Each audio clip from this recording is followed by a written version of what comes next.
Pero ayer también fue el triunfo final de López Obrador y Sheinbaum con su reforma judicial. Ya no hay nada más que hacer. La reforma judicial como la quería Andrés Manuel López Obrador y como la avaló, impulsó y redobló su talante autoritario la presidenta Claudia Sheinbaum, esa reforma judicial va. Las consecuencias de lo que pasa en México por la reforma judicial, ya sabemos a quiénes se las vamos a cobrar. Andrés Manuel López Obrador, Claudia Sheinbaum Pardo. Se dobló el ministro Pérez Dayán. Lo que delineamos en el programa de ayer terminó sucediendo.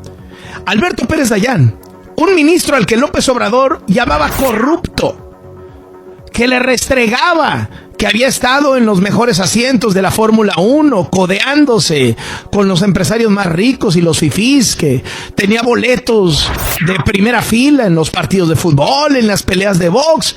El ministro Alberto Pérez Dayán hoy es el héroe de la 4T. Se dobló, traicionó el ministro Pérez Dayán. Los trabajadores del Poder Judicial le gritaron traidor, traidor, traidor, porque hacía falta que se mantuvieran unidos los 8 votos de los ministros que habían venido siendo un dique frente al obradorato.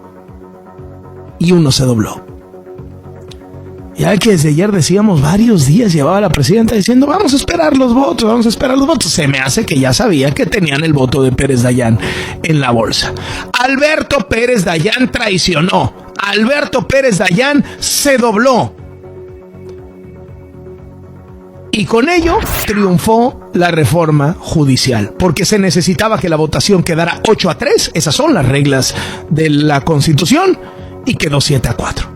Es decir, no solamente basta que ganes, sino tienes que ganar por 8-3, por esa mayoría, tratándose de un tema de inconstitucionalidad. Obviamente, fiesta en el Morenato. La presidenta abrió su conferencia celebrando que la reforma judicial siga intacta tras el intento de la Suprema Corte de llegar a un punto medio. Dijo que ella siempre supo que así sería porque era legal, y luego dijo que si llegara a perder en la corte no iba a desacatar. Ajá, ¿a dónde sí le creemos? ¿No? ¿Por qué no ha desacatado? No. Claudia Sheinbaum desacatar una instrucción judicial. Hombre, no, para nada, como crees, nunca. No, o sea, me parece a veces como infantil el comportamiento de López Obrador en su momento, Sheinbaum ahora decir, no. O sea, si yo hubiera perdido la votación, hubiera aceptado el resultado. Venga, nunca en la vida han aceptado una derrota.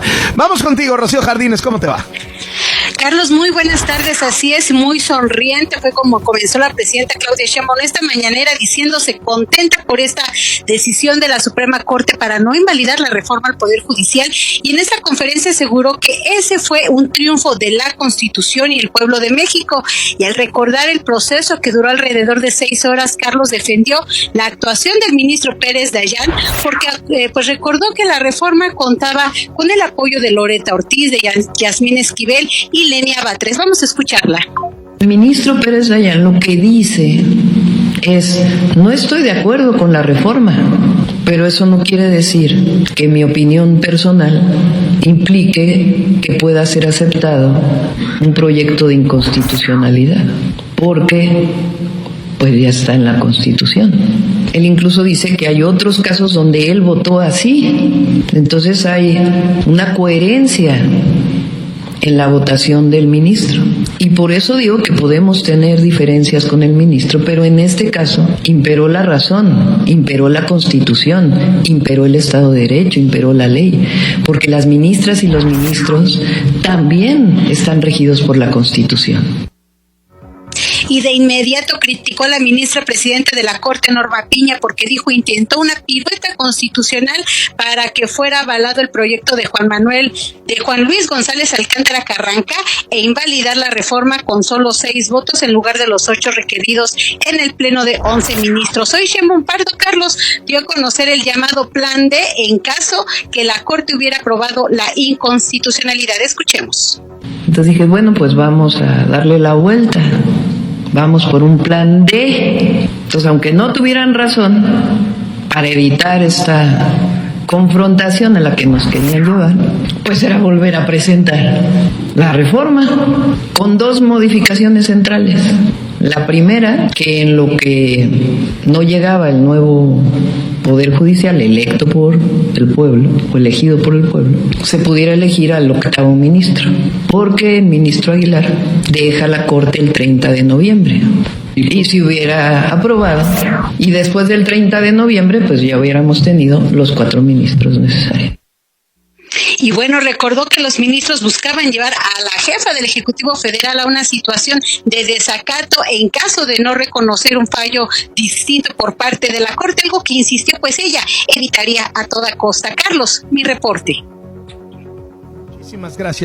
Muchísimas gracias, Rocío Jardines.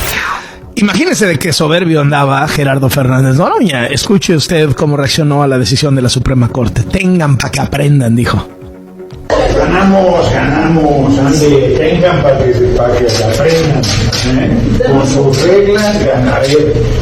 Era un exceso, como comenté hace rato en la sala de prensa, que se resolvieran los destinos de la patria. Le reconozco la decencia a quienes no están de acuerdo con nosotros.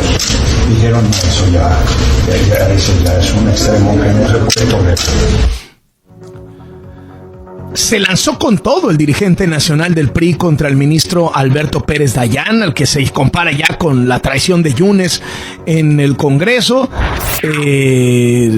Cobarde, le dijeron. Bueno, los trabajadores del Poder Judicial, con todo contra el ministro Pérez Dayán, se sienten traicionados por Pérez Dayán. Ha sido brutal, pero si no sabía Pérez Dayán lo que iba a hacer al venderse al gobierno, al ponerse del lado del régimen, pues es que no ha estado en este país últimamente, ¿no? Sorprendente, como le digo, lo de Morena. Hace 15 minutos Pérez Dayán era el ministro más corrupto. Hoy es un héroe. Pues tenemos renuncias en la Suprema Corte, tenemos 800 jueces y magistrados que se van, tenemos reforma judicial, tenemos supremacía constitucional de Morena. Creo que ese es un listado de los hechos que tenemos, Carlos, pero creo que el fondo o el común denominador que enmarca todo eso es que tenemos un paso más en el desmonte de la estructura de contrapesos que ha regido el sistema político, por lo menos en el último cuarto de siglo, ¿no? Por lo menos en lo que llevamos de este siglo. Un sistema de contrapesos que también hay que decirlo, Carlos, muchísimos personajes de Morena y de la 4T ayudaron a construir, ¿no? Personajes fundamentales en todo ese proceso que hoy están defendiendo justamente el desmantelamiento de todo ese sistema, porque obviamente antes estaban en la oposición queriendo llegar al poder y ahorita están en el poder no queriendo irse, ¿no?